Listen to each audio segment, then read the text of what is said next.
This webinar is entitled Using Nursing Workforce Data to Inform State Policy, and it was presented on February 22nd, 2017 by Joanne Spetz, Cynthia Bienemy, and Erin Fraher. Hello, my name is David Armstrong, and I'm the Director of the Health Workforce Tactical Assistance Centers. Today's presentation focuses on using nursing workforce data to inform state policy. But before we get started, I'd like to introduce today's speaker and responder. Today's presenters are Joanne Spetz, a professor at the Philip R. Lee Institute for Health Policy Studies and the Associate Director of Research at the Healthforce Center at the University of California, San Francisco. And we're also joined by Cynthia Bienemy, the Director of the Louisiana Center for Nursing at the Louisiana State Board of Nursing. And our responder today is Erin Fraher, the Director of the Program on Health Workforce Research and Policy at the Cecil G. Sheps Center for Health Services Research at the University of North Carolina, Chapel Hill. And Erin will be, of course, providing commentary on today's presentations. Now, at this point in time, I'll go ahead and turn the event over to our presenters. After the presentation, you may ask questions using the chat panel on the right of your screen. Please make sure you send your questions to all panelists to ensure that they have an opportunity to be answered. And also, when the presentation today ends, you will be directed to a short evaluation survey. So if you could provide us with your feedback, it would be greatly appreciated. Joanne, are you ready to go? Yes, I am. It's great to be here. All right. Well, good morning to those of you on the West Coast, and good afternoon to people elsewhere in the country. I was asked to talk about data collection and how we have used data collection to advance nursing workforce planning in California. So, of course, the challenges of nurse workforce planning have been pretty substantial. As far back as you can trace data, we have seen cycles of nursing shortages and surpluses, really back to World War II. They may have existed earlier, we just didn't have the data earlier. There was a severe shortage from about 1998 to 2008, and I think there's still a lot of terror and fear that a shortage of that length and that severity could return at some point, especially as we look at the impending retirements of nurses of the baby boom generation. Now, in the shorter term, though, the recession was perceived to have created a surplus of registered nurses in some of the United States. And the data has suggested, including some work by Peter Burehouse and colleagues, that part of what happened was that nurses who were close to retirement may have not retired when they were normally expected to, and that led to an increase in the supply of nurses, as well as nurses whose partners or spouses might have become unemployed or underemployed during the recession. They may have increased their employment levels. And so the net effect of that was a sense of surplus. The more recent forecasts, however, have indicated that there really isn't a substantial surplus, but perhaps a small one in some parts of the country over the next 15 years. Other national forecasts have projected a shortage, although, again, perhaps a small one. I think when you're looking 15 to 20 years in the future, these differences between these forecasts are really, in the scheme of things, fairly minor. We also know that we have changing skill needs due to the aging of our population, changes in health insurance coverage due to the Affordable Care Act and whatever might come after it, as well as value-based payment programs, which are shifting the emphasis from traditional fee-for-service models of care into more integrated and accountable care organizations. So California has been facing all of these challenges, as has the rest of the United States. And we've been trying to come up with a number of strategies to leverage the data we have available to advance our planning. So, of course, we need data to plan for the future and to think about where we're going to be going to try to follow Gretzky's law. So California has been ahead of the game, I think, in some of its data collection efforts. In the early 1990s, the California Board of Registered Nursing commissioned the first sample survey that, as far as I know, it ever did of nurses in California, and they repeated the survey in 1993 and then 1997. In 2004, the legislature requested that the board collect data every 2 years.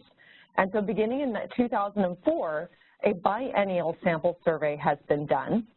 From 2006 to 2016, those surveys have been conducted with UCSF as the contractor. So I've been the PI of those contracts for the Board of Registered Nursing. We're now in the process of preparing a contract for what will be the 2018 survey. We also know that in the early 2010s, Health Impact, which used to be called the California Institute on Nursing and Healthcare, which is our state nursing workforce center, they have been surveying new graduates in collaboration with the Board of Registered Nursing. So those have been the strategies that we've had in place for several years now to track the supply of nurses in California. We also have had a long history of annual school surveys. I think that these began in the 1980s. I have seen paper versions of the results of these surveys that at least were from the early 1990s. They were literally conducted on paper up through about 2005. And so some of them, I remember entering them into a spreadsheet to take a look at them. Additional surveys were conducted of schools by other stakeholders associated with various education initiatives. And then in 2006, the Consolidated Annual School Survey was developed for online fielding. That was partly supported by the Gordon and Betty Moore Foundation's Nursing Initiative. All the schools respond to all of the pre-licensure questions. The Board of Registered Nursing uses these data as part of their accreditation process. And so schools that do not provide the data know that their accreditation process may get slowed down. So they have a very strong incentive to complete the survey. It's essentially a 100% response rate. Bricks and mortar schools in California also provide post-licensure data, but we don't really have a good mechanism to capture data for online programs or for programs that don't also offer undergraduate programs. So the post-licensure is incomplete data, but it's what we have. It's better than nothing. We also have had employer surveys in California, and those have been really sporadic. The predecessor to CINC, the California Institute on Nursing and Healthcare, was the California Strategic Planning Committee on Nursing, and that was an old Colleagues in Caring program for those of you who remember those grants from Robert Wood Johnson Foundation. They were conducting surveys of employers to try to anticipate their hiring needs for the future. The Hospital Association of Southern California also has been conducting a turnover and vacancy survey for a very long time as a service to their membership. In the 2000s, during the very severe shortage of that period, multiple stakeholders were conducting employer surveys. And I think that this was beginning to drive chief nursing officers nuts. So in 2011, there was an effort put into place, again, with support from the Gordon and Betty Moore Foundation, for collaboration between Health Impact, the Hospital Association of Southern California, and UCSF to try to bring these surveys together and conduct a single survey. What we landed on as a strategy is that HWTAC does their turnover and vacancy survey, which goes to HR directors who have those data at their fingertips, and then we survey chief nursing officers. And we don't ask them questions about FTEs and vacancy rates. We ask them for more qualitative information. We put all of those data together, and annually we've been doing a webinar on the results. Our next one will be in April. We also know that our State Employment Development Department produces state and county forecasts following the Bureau of Labor Statistics model, and I believe that every state has models and forecasts that are coming from essentially the BLS modeling approaches. Those models are meant to estimate the workforce needs of the entire U.S. economy, so they are not necessarily super well calibrated for nursing, but because nursing is a very large workforce, they're not too bad. They often align pretty well with some of the forecasts that we do within California. Let me tell you what California does not do, and this is very important because some other states are ahead of us in some of these dimensions. We do not do a universal survey as part of the license issuance or renewal process. And of course, other states do, including North Carolina. I believe Louisiana is doing this. A number of states are doing this. We do now have a mandatory survey in medicine. That's been going underway for a little while, and that has occasional supplementary surveys that are often funded by foundations or other organizations to gather additional information, such as Medicaid participation. Our dental board has a newer survey, but I think that we don't really have a lot of data from that yet. Our legislature passed a bill about a year and a half ago, maybe 2 years ago, requiring data collection for all of the health occupations that are under the licensure umbrella of our State Department of Consumer Affairs. But the attorneys have essentially interpreted this as as creating mechanisms so that the survey is supposed to be mandatory, but they're technically not holding up anybody's license if they don't do the survey. And there are certain questions that are not viewed as mandatory. The legal folks at Department of Consumer Affairs have viewed some of the questions as overly intrusive or that we can't require them. And so at this point, our overall response rate is relatively low, which is unfortunate, but it's something that we just have not been able to put into place. With 400,000 plus licensed nurses in California, that said, having a database that big to try to analyze would be really onerous for the state, I believe. We also have not been doing regional forecasts. We did them once on a voluntary basis out of UCSF because we honestly had a little bit of spare analyst time available. And we are right now discussing doing regional forecasts for the next year.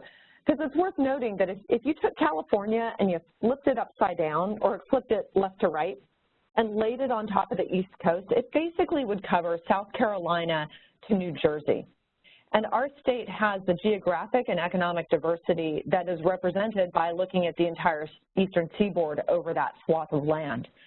So statewide forecasts in many respects, one could argue, are not super useful because the San Francisco Bay Area is vastly different than the farmland of the Central Valley, which is completely different from the very rural northern counties. We also don't have government-sponsored nurse employer surveys, which some other state nursing workforce centers have been able to do.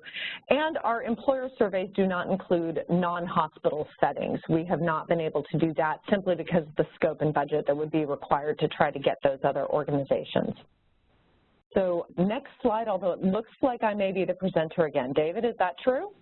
Yes, I believe you are. All right. If it doesn't work, we send it back to you. Okay. So what do we do with these data? We do forecasts. We update them every 2 years.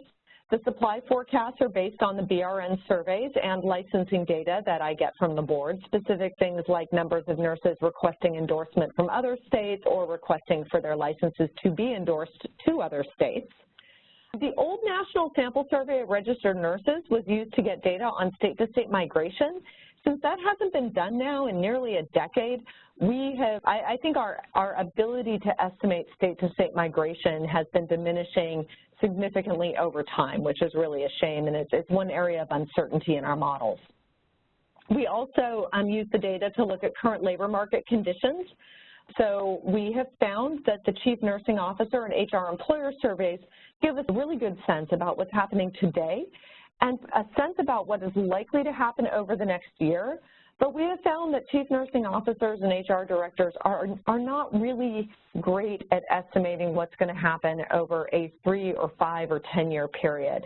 And I think that's just because their world has so much uncertainty in it that they are often dealing with fighting the fire that is right in front of them. And so strategic long-term workforce planning has been very hard for them to do. We also use the data to get qualitative information about skills gaps and future needs. So these various surveys all have open-ended and drop-down kind of qualitative types of questions that help us get a better sense about other issues that might be facing our workforce development needs. So this is a kind of a screenshot as adapted to the new format of UCSF presentations of our old 2005 report, which was done with my colleague of the time, Wendy Dyer, who's now at the Kaiser Division of Research. So the basic model that we use is very simple. It's what some people call a stock and flow model. It's not very sophisticated. It's done on a giant Excel workbook that has about 30 different sheets in it. And we essentially identify the number of nurses with active licenses in California, and we track or estimate the inflow of nurses, which is primarily coming through new graduations and migration from other states, although international migration has been important over time in California as well. We have an outflow of nurses, which is primarily retirements, although it also could involve nurses moving to other states or countries, or nurses just leaving the workforce for any reason. We're fairly agnostic in that outflow. I don't try to explicitly estimate retirement versus any other reason a person might allow their license to lapse. So for those people with active licenses, we then have data on the share that's working and whether they're working part-time or full-time to get our full-time equivalent supply of RNs. So this just gives you a sense about the supply and demand estimates. So this is from the 2005 report, and you can see the blue line with the circles on it at the bottom was the supply forecast, and then we used multiple alternative ways of thinking about what the demand might be. So the triangles, the solid triangles, were forecasts from the 2002, I believe it was, HRSA forecasts that were published back then. The square that's kind of sitting there over 2012 was from the Department of Labor, Bureau of Labor Statistics forecast, which is a single-year forecast 10 years ahead. And then those lines were based on forecasts by which I benchmarked off of hospital patient days and looked at patient days by age group so that I could account for future population growth as well as aging of the population to project future demand. And you can see that these forecasts actually all land fairly well on top of each other, which is good. It tells us that there's actually a lot of consistency even using these various different methods of trying to forecast future demand. All of them at that time also told us that we had a significant shortage of nurses coming into the future, and that was very important for us to be aware of. So next slide. We also created a user tool to test the scenarios, and this enabled people to put their own data into the blue, or kind of blue-green squares over there on the right, and see what would happen if you, say, increased enrollments or numbers of graduations per year to over 7,500 instead of the baseline of about 6,900. And so if you look on the next slide, when we, say, put in those various scenarios, you could get a different supply forecast, which here is that green line, and compare that against your various demand forecasts. So there were a bunch of different things that I messed around with for that alternative supply forecast, not just the number of graduations, but also international migration and so on. But you could use that model to try to estimate what it would take in order to balance the labor market. And what we found, this is actually the result of putting in 10,000 graduates per year. And I did that analysis because somebody from the legislature called me. It was a staffer, and they said, you know, I'm working for a senator who I won't name, and Senator so-and-so would like to solve this nursing shortage by, I think it was like 2010, and they're calling me in like 2008. I'm pretty sure that senator was getting term limited out in 2010 and wanted to solve it before he left. And so the answer was, well, you needed to enroll 10,000 nurses starting 2 years ago to solve it by 2010. But, you know, you may as well go for 10,000 nurses a year now. And eventually that is what the legislature did. So in the next slide, you can see some of the various things that policy leaders have done with the data. They increased investment in RN education. They maintained their investment during the recession, which was very important. The net effect of this is actually since about the 2009-2010 academic year, we have been graduating over 10,000 nurses a year. So while that particular legislator could not solve the problem by 2010, the legislature as a whole and various other funding sources all came together so that our nursing enrollment nearly doubled over a very short period of time. And that has resulted in doubling of the graduations. And then when you think about what's been happening with our forecasts, these are the most recent forecasts published now in the next slide. And so the darker blue line is the best supply forecast. There is basically kind of these overlapping supply and demand lines, and those overlapping lines essentially are telling us that we are projected to have a very balanced labor market in California into the future.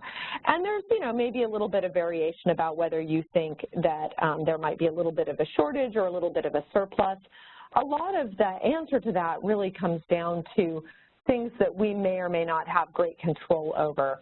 You know, we don't necessarily know what the state-to-state migration is going to prove to be. We don't necessarily have a great handle on all of the parameters in there. They could change pretty easily. But I think overall we're on track that if we can maintain our graduations, we'll be doing well. We've been using the, next slide, we've been using the nursing officer surveys, the CNO surveys, to track their perceptions of the labor market. And those have also been really important to shaping our workforce policy. So we can say overall, we think that our labor market is pretty balanced, but what we've been seeing over the past few years is that CNOs have been telling us increasingly that it's been difficult for them to fill open positions, at least a little bit difficult over the past couple of years. So what's going on with that if we have a balanced labor market? Also know that we've been seeing vacancy rates increase, which you can see on the next slide. And vacancy rates in the 2015 survey were almost at 7% for nurses. So this has bothered us, and policy leaders have used some of these data to think about additional education needs and what's going on with these differences in the vacancy rates. We have looked at the data a little more closely, and we have found that chief nursing officers are reporting that they have a shortage of nurses with experience, but they feel like there's a surplus of nurses who are new graduates. And so that dichotomy explains why you can say overall the labor market looks balanced, but chief nursing officers can perceive that they have a shortage because they're trying to recruit for nurses who have experience in obstetrics, emergency department, intensive care, and so on, and they feel like they can't find that specific need. So what we've been trying to do then is think about what education needs are faced by CNOs and by the employment sector so that our nursing education system can meet those needs best. So on slide 20, we have been asking the CNOs about their expected hiring by care setting for the next year. And as you can see in this slide, the expected hiring is expected to increase across all of the different sectors within hospitals, including a lot of growth in case management, home health, and ambulatory care and long-term care, in addition to the traditional inpatient care of a hospital. On the next slide, you can also see that hospitals are very clearly saying that they prefer a bachelor's degree educated nurse if possible, which has enabled us to highlight the importance of nursing programs to expand their RN to BSN offerings, as well as for employers to think about supports that they can provide to their workforce to meet that preference for a bachelor's degree. On the next slide, you can see that we've had a big shift in the education of new graduates towards the bachelor's degree. The master's entry programs have been fairly stable, but we have been having growth in the bachelor's degree and a little bit of a decline in the associate degree. Not very substantial, but if you look over about a 7-year period, it's pretty notable. So on the next slide, this is kind of a bookmark slide for where we are in the presentation. We also have been looking at things like whether new community college admissions criteria, which were intended to improve the selection of students with a high probability of success in the program, have had a negative impact on diversity.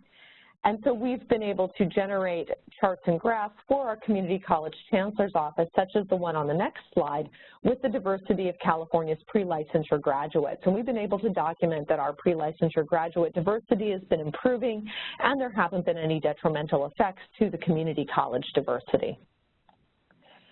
We also have been using these data to assess the importance of potential faculty shortages.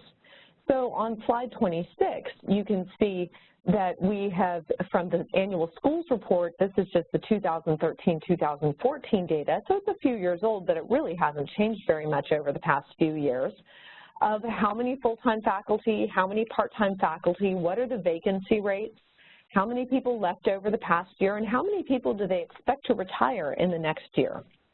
Retirement is the biggest reason faculty leave, but we also thought it was very important that nursing school deans and directors report that 24% of their faculty leave because they're terminated for some reason, which raises questions that we can then begin to address about how can we better prepare faculty to be effective in their jobs so that the deans and directors don't feel like they need to move them along. The last thing that we've been able to do with these data, well, I'm sure there are many others, but the last thing I want to highlight that we've been able to do with these data is advocate for nurse residencies and transition to practice programs in a period of time where employers perceive that they don't have enough experienced nurses, but they have too many new graduates. So on slide 28, some of the data that we've been able to gather about residency programs are provided here. And in our collaboration with Health Impact, Health Impact has also been working with nursing schools and employers to think strategically about developing residency programs. So we've been able to help track more systematically the success of them, as well as just private employer initiatives in developing various residencies. The residencies have been viewed as very successful by hospitals.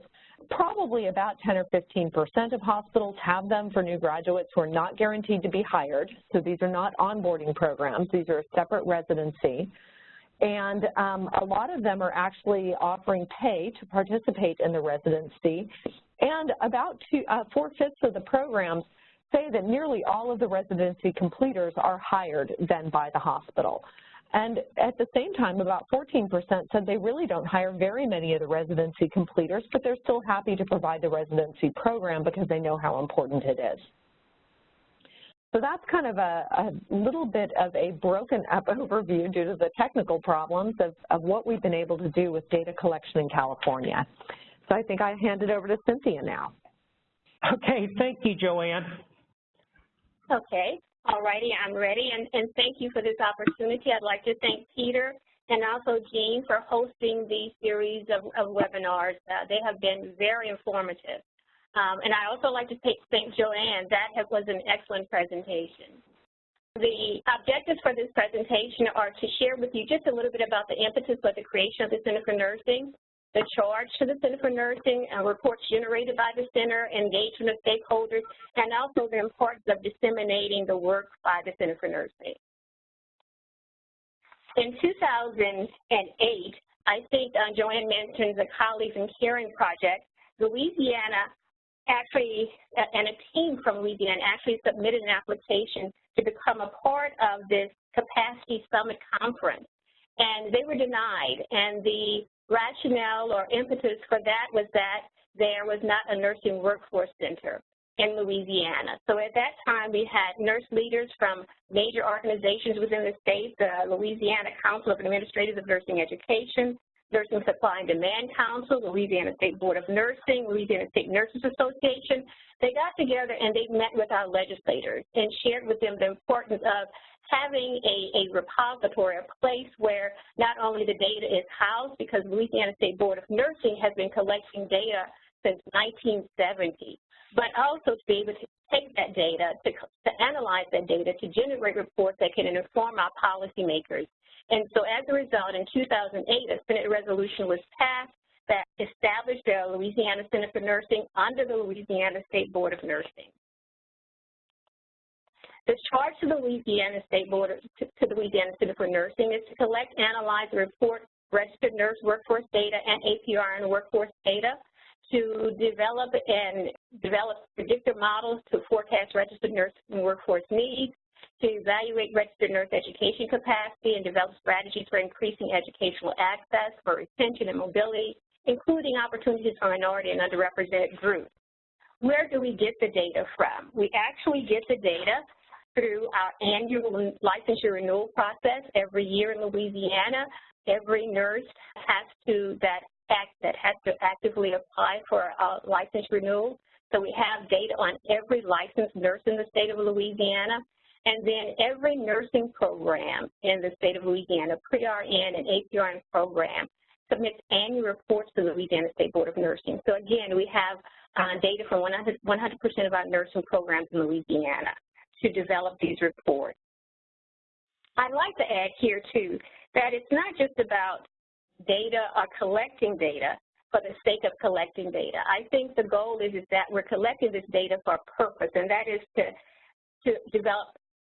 conduct rigorous research and to use the findings to actually impact policy, education, practice, regulation, and research.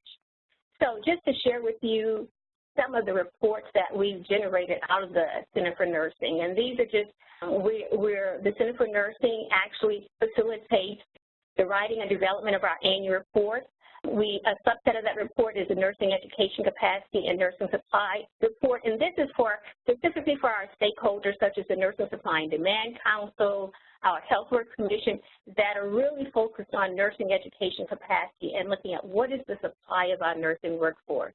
Where the Center for Nursing under the Louisiana State Board of Nursing serves as the co-lead for our Louisiana Action Coalition along with ARP Louisiana.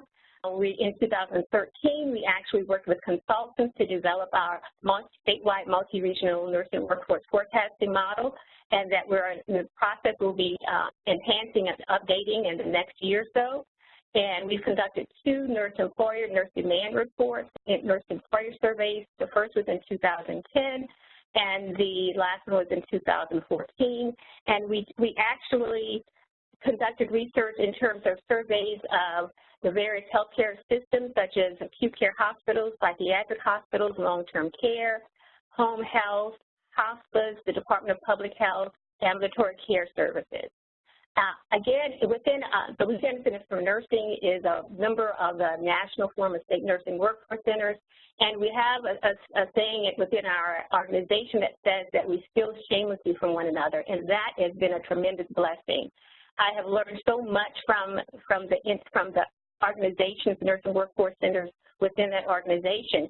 And California is actually the one that we mimicked our new graduate or newly licensed RN survey after. And we're very excited that we've conducted this survey 3 times, and we can say that 94% of our graduates are employed, but we can say that there has been some changes in terms of their ability to find the ease in which their ability to find positions.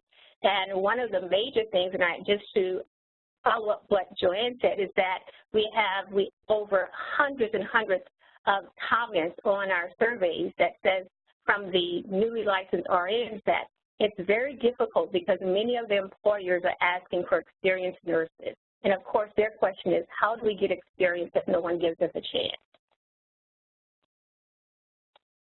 There's a little hesitancy going to additional reports. We've gotten reports on advanced practice registered nurses, which came out of our Action Coalition, because one of our first data implementation program was to look at within our state, nurses are not allowed to practice to the advanced practice nurses are not allowed to practice to the full extent of their education and training. And so we wanted to begin to identify what are the specific barriers related to the independent practice within the state of Louisiana. So we conducted this report in 2014. In 2015, based on the secondary analysis of our data, looking at the diversity of our RN workforce, we actually used this data, presented this data at our first nursing workforce diversity think tank that was held in August of 2015 to really lay the foundation for how we can develop strategies to actually move the mark of enhancing the diversity of our nursing workforce in Louisiana. Here are just some other graphics. One of the things that I learned through our National Forum of State Nursing Workforce Centers is that the presentation of the information is so very important, especially to our stakeholders, that they don't have time to read a 20, 30-page report. What they need is something that's easy to look at, easy to interpret.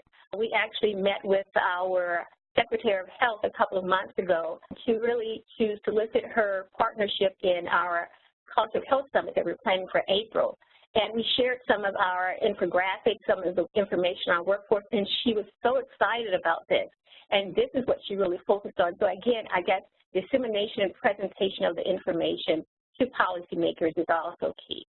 Just to begin to tell you just a little bit about our workforce in Louisiana, using our data, that we can see that in terms of in 2015, and we're in the process of analyzing our current data, we had over 63,000 licensed RNs in the state of Louisiana, but of that 63,000, the majority of those, there was 10% over the last 5 years. There's been approximately a 10% increase in the number of licensed registered nurses in the state of Louisiana. You can see that we noticed that in 2014, there was an increase of exactly approximately about an 8% increase in the number of nurses that reside outside of Louisiana. And so that's something we're continuing to monitor, because we're looking for a relationship. Is that relationship related to increase in telehealth provisions in terms of nurses endorsing into Louisiana so that they can care for patients via telehealth? including Louisiana, from other states. Again, we want to continue to monitor that, but every change that we see in terms of our data, we tend to ask the question, what's the impetus for this change in data? Okay, and looking at our advanced practice registered nurse workforce, you can see we have over 4,700 APRNs in 2015 in our state. Approximately 68% were nurse practitioners, 28% certified registered nurse anesthetists, 3% CNS, clinical nurse specialists, and 1% certified nurse midwife. And 95% of those of our APRNs were employed. When thinking about how to frame this presentation, I felt probably the best way would be to, if we use the Future of Nursing Campaign for Action, pillars of work, because I would believe that the majority of the individuals on this call are familiar with those pillars of work. And so how are we using data to address leadership, practice and care, education, interprofessional collaboration, and diversity? And you see data intersects all of these elements, because without the data, you really cannot inform and move forward these initiatives. We're looking at nursing leadership. How is data used to impact nursing leadership? This particular focus within the Campaign for Action. Well, state-level data was used to determine baseline demographics for licensed RNs in Louisiana that were serving in executive, administrative, and managerial roles. What did we learn about them? We learned that 17% of RNs in Louisiana employed in a leadership position were minorities. 39% were at their BSN degree. 41% had an associate degree or diploma. Findings from our 2010 and 2014 nurse demand study identified nurse administrators and nurse managers as being two of the most difficult positions to fill. LSDN worked with the Louisiana Division of Administration Boards Commissions to determine the number of nurses serving on developmental boards. So with that information, how best to present that and share that information? The Louisiana Action Coalition was focused on leadership for this second round of implementation program grant funding, developed this infographic, taking the data that was taken from our licensure renewal application and putting it into a format that can be easily digested by our policymakers and stakeholders. How do we use this information? We shared it with the stakeholders and funders. As a result, the Louisiana Action Coalition Nurse Leadership Institute was formed. We used funding from our Robert Johnson Foundation grant funding. We used funding from Blue Cross Blue Shield, and also from Gifted Nurses to develop this Nurse Leader Institute. And again, the template that we used was the California Leadership Institute. As a result, we also have a 9-month online mentorship program, again, followed after the California mentorship program. We've had approximately 79 graduates to go through the Nurse Leader Institute. We've had 5 graduates to actually complete the mentorship program and develop wonderful projects that can be implemented at their place of employment or in the community. And so we've also had a Nurses on Boards initiative in terms of the findings that we got from the commission, board commission. And as a result of that, we conducted a survey of our nurses in the state of Louisiana with 5,800 responding, and found that only 5.7% of them actually served on a board, and that over 32% was very interested in serving on boards. As a result, through our Action Coalition, we have one of our regional Action Coalitions spearheading an initiative to really focus on getting nurses on board in decision-making positions. And the goal is to work with our Louisiana Organization of Nurse Executives to make this a statewide initiative as well. So now let's look at diversity, the diversity of our nursing workforce. In Louisiana, 89% of our workforce is female. 80% of our workforce is white. So as you can see, the nursing workforce in Louisiana as well as nationally remains predominantly white and female. An increase in diversity of Louisiana's nursing workforce has been a major focus of the Louisiana Action Coalition, along with the Leadership Initiative. We also looked at diversity at the regional level. Our state, for the purposes of our work with Action Coalition through the Center for Nursing, is divided into 8 regions. And breaking the data into regional data and looking at the minority RNs and the minority population, because one of the consensus that's noted in much of the literature is, does your nursing workforce mirror the population that it serves? And as you can see from this data in terms of our RN workforce, it does not mirror the population, but what it allows us to see is where are the largest gaps identified. And what this also does in terms of our regional work, it allows our regional co-leads to really take this information and share it with their policymakers and with their funders to implement programs and thereby increase the diversity of their nursing workforce at the regional level. Again, we did the same thing looking at our advanced practice nurses, and here you'll see a slide which addresses nurse practitioners and certified registered nurse anesthetists. Again, broken up to regional levels and looking at the minority population as it compares to our nurse practitioners and our CRNAs. And you can see in one of our regions we do not have any minority CRNAs. So again, what does this information do? It gives you data that you can share to impact education for advanced practice registered nurses. How was this data used? Again, we had our first nursing workforce diversity think tank in August of 2015, identified challenges and opportunities related to building a diverse workforce. We've developed a Louisiana Action Coalition Diversity Steering Committee. Major recommendation that came out of the think tank was the need to prepare more diverse pipelines for registered nurses. And so where do we find that pipeline? Our pipeline is found in our middle and high schools. And so we're excited that we had 5 regional action coalitions in our state to take on this initiative.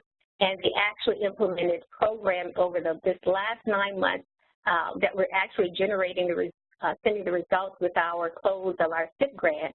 And they actually, through this initiative, this resulted in 50 nursing career app presentations to more than 4,500 middle and high school students and 134 middle and high school guidance counselors through this work. Also, the Louisiana Action Coalition, in terms of increasing the diversity of our APRN workforce, specifically our nurse practitioner workforce, was actually submitted proposals for tuition reimbursement for RNs that were enrolled in APRN programs with a focus on primary care nurse practitioner roles. And this funding was generated for 2 years.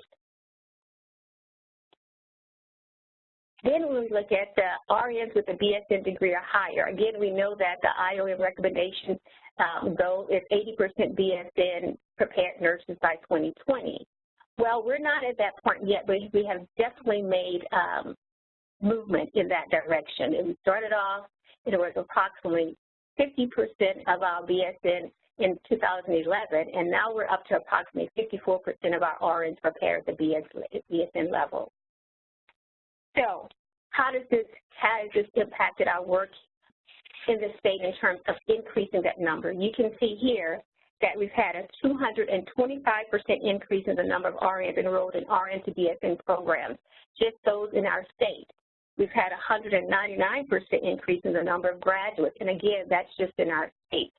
As Joanne mentioned, it's very difficult to measure when our nurses are enrolled in programs that are online that are out of state. But this is just that we can see that there has been a dramatic increase in the number of nurses enrolled and graduating from RN to BSN programs just in our state.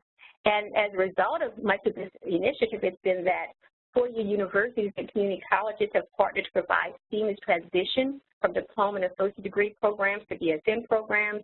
And there's been a significant increase in the number of online RN and BSN programs generated by our schools of nursing in Louisiana. Another recommendation of the IOM report was to double the number of doctorates by 2020 for our nursing workforce. Well, in Louisiana, you can see that we have more than doubled the number of doctorates. There's been a 74.5% increase in the total number of RNs in Louisiana holding a doctorate. There's been a 339% increase in the number holding a DNP over the last 5 years, but yet there's been a decrease in the number with a PhD. So how is this information used? The PhD, in terms of that research-focused doctorate, in terms of being able to continue to generate research, is that as the Robert Wood Johnson Foundation has put millions into a program to actually increase the number of PhD-prepared nurses across the country. Nursing education in Louisiana. Here you can see some of our data looking at enrollment within our pre-RN licensure programs. And you can see there's been a dip over the last few years, up and down. A 4% dip between 2014 and 15, and an 8% dip over the last 5 years. And so we're looking at this very closely. But one of the questions that we ask on the annual report is, what's the impact? Because what we'll find is, and I'll share this with you, is this particular chart shows you that over the last 5 years, each year, there's been over 1,000 students that have been qualified for admission into our pre-RN nursing programs, but were not admitted. And we've asked our faculty, our deans, and our directors, why aren't these students being admitted to your program? And we've been told the 3 major reasons were budgeted faculty positions are not available, qualified faculty are not available, faculty salaries are not competitive. Some of the things that have been done in terms of using this data has been that we've actually, over the last 3 years, the Louisiana Council of Administrators of Nursing Education has submitted proposals to the Healthforce Commission to actually receive funding for tuition reimbursement for those faculty members that are pursuing graduate degrees, and they've actually received over $235,000 in funding over the last 3 years for this initiative, using data from this type of report. We would like to share with you just a little bit about our nurse supply and demand forecast models. It's one set of models for RNs, APRNs, and LPNs. It covers each one of our 8 regional labor market areas. Any change in the regional model automatically impacts the statewide model, and it goes from 2013 to 2020. In this particular slide, you can see that the variation that occurs just within our state in terms of the forecast, the shortage and the surplus, because this at a regional level, within the state, nationally there's variation, but even within the state there's tremendous variation in terms of the demand, the supply and demand for nurses within our state. It's usually in our larger metropolitan areas where there's the greatest demand. And then we said, why is there regional variability? Regions with large urban populations have a different pattern of demand for health care. Regions with smaller rural populations tend to seek primary care with the same health care provider. One of the things that we did after developing the forecasting model, and Dr. Craig Moore, who was the economist that actually built the engine of the model, he had the opportunity to go on we call it a forecasting model roadshow, and we went to 4 regions within our state to share with the administrators, chief nursing officers, and other stakeholders within that region, findings from the forecast model, and to see what their thoughts were. And what we learned, we learned that there's one size does not always fit all, that there are many pieces to the puzzle. For instance, some of the state's regions were expecting significant economic growth that will lead to increased population prior to 2020. Some, there may be increasing numbers of households that live in either Texas or Louisiana on that border. And what we learned is that many of the new graduates were going to Texas, crossing the border to get that experience, and then coming back home so that they can have that they can validate that they now are experienced nurses to get positions in Louisiana. Many newly licensed nurses are no longer satisfied with working in a hospital as a career. So they're working in a big medical center is not the final stop for many of our young nurses now, so that has an impact on the supply and demand for nurses. Many are anxious to move as fast as possible to advanced practice positions. The most difficult problem facing the expansion of the nursing supply is the lack of nursing faculty, and we've identified that in other data that we presented. And we've heard healthcare providers describe the fluctuations of the demand for nurses being handled by increasing hours or by hiring visiting nurses. Those very expensive solutions that could be avoided with planning. And so we're even seeing some of that now with our credentialing department and the number of foreign nurse graduate applications that are coming in. So Where does this lead us? This leads us to identifying that there are many pieces to the puzzle in terms of determining supply, demand, education capacity related to our nursing workforce. And the better the data that we have to implement or to put into that piece of the puzzle, gives us a much better picture of what our nursing workforce looks like. Then we can better inform our policymakers, our educators, and our practitioners in terms of supply and demand information that's needed for strategic planning and moving forward. I'm just sharing with you some of the information. Again, data is key. There's a saying, in God we trust, all others must bring data, and we're finding that very accurate in terms of receiving funding. If you don't have some type of data to validate or to lay the foundation for the work that you plan to do, many times if your funding efforts are going to be very limited. These things get done only if the data we gather can inform and inspire those in a position to make a difference. And this is truly what I think all nursing workforce centers, all workforce researchers are trying to do, is give policymakers or those in positions to make a difference, to impact policy, the best information that we can possibly give them.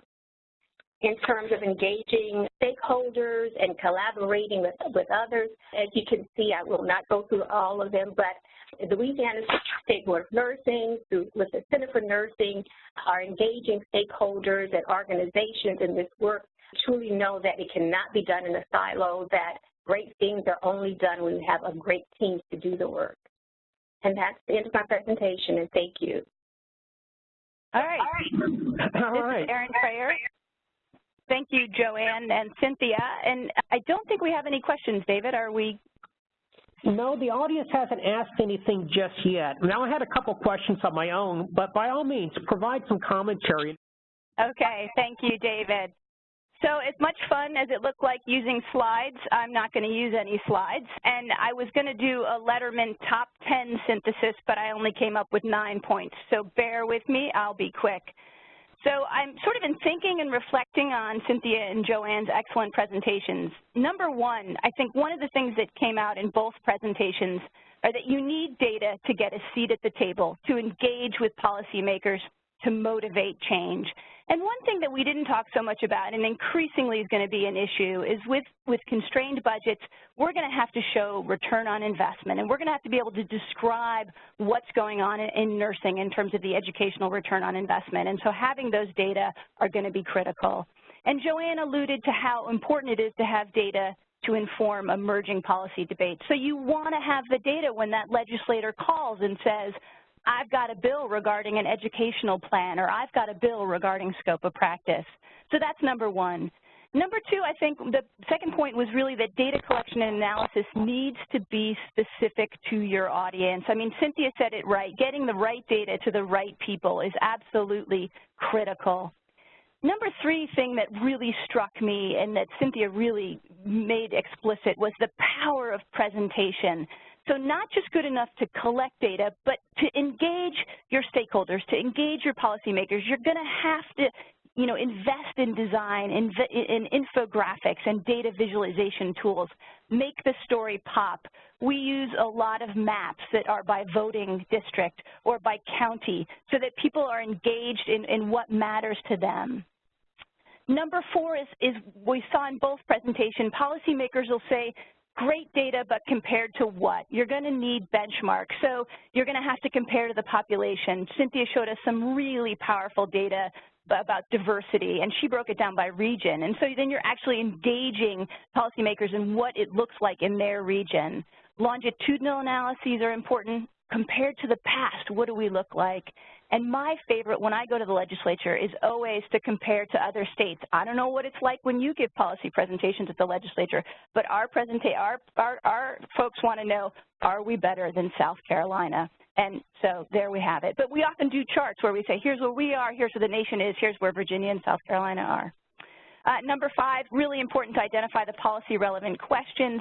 I mean, both Joanne and Cynthia identified those emerging issues right now around shortages. And Joanne really alluded to what I see as the next wave of analyses. So we described the fact that we're not sure if we have a shortage, but maybe we have a shortage in labor and delivery in the ER, maybe not in other specialties. And we didn't talk about the fact that we're not at this point able to really understand how we might have a shortage for nurses in new roles, and I'll talk about that in a minute. And the other piece I wanted to highlight is that both, Joanne in particular talked about the inability to quantify demand for nurses in ambulatory settings. Really important. We have a lot of great hospital data. I want to give a shout out to Linda Lacey in South Carolina, who was recently looking at some of her data where you can see that the percent of nurses working in inpatient has declined, but the percent working in ambulatory has really remained steady. It's the number who are working in hospital-wide positions, meaning they're moving between inpatient and outpatient, that's grown. So really important. Number 6, funding, critical. We all want to collect data, but trying to get funding. I mean, I was just noting the Gordon and Betty Moore Foundation have been critical in this. Robert Wood Johnson has been critical, but state funding and philanthropy, we're all going to have to be creative. We talked a little bit about qualitative data, increasingly going to be important to understand those skill gaps, especially around population health. What are nurses doing in population health roles, informatics, coaching, care coordination?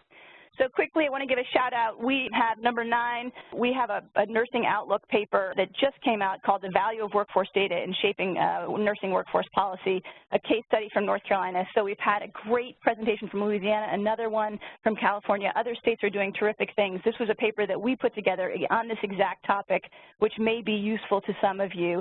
And we've also put together a set of 4 policy briefs that are out on our website that really concretely show the ways in which we've used data in North Carolina to shape policy, and not just in nursing, because folks were looking at interdisciplinary, interprofessional models of care. So those data, there's 4 policy briefs out there that really kind of provide some concrete examples. So just a brief synthesis, and I'll turn it back to David. Okay, thank you, Erin. Those are very interesting comments and points you just raised. Found both of these presentations highly informative, and your comments as well, Erin. And for those of you in the audience, if questions occur to you and you'd like to reach out to us, feel free to, and I'll do my best to get you some answers to whatever questions come up. Thank you, Joanne. I apologize for the technical difficulties. Thank you, Cynthia, and thank you, Erin. I thought it was a wonderful event, and thank you in the audience for attending, and have a good afternoon. And thank you out there for attending our webinar. Just to let you know, we will be posting our slides shortly to our website. So if you want to download them, check back very quickly at healthworkforceta.org. We hope to see you again in the future. Thank you, and have a good day.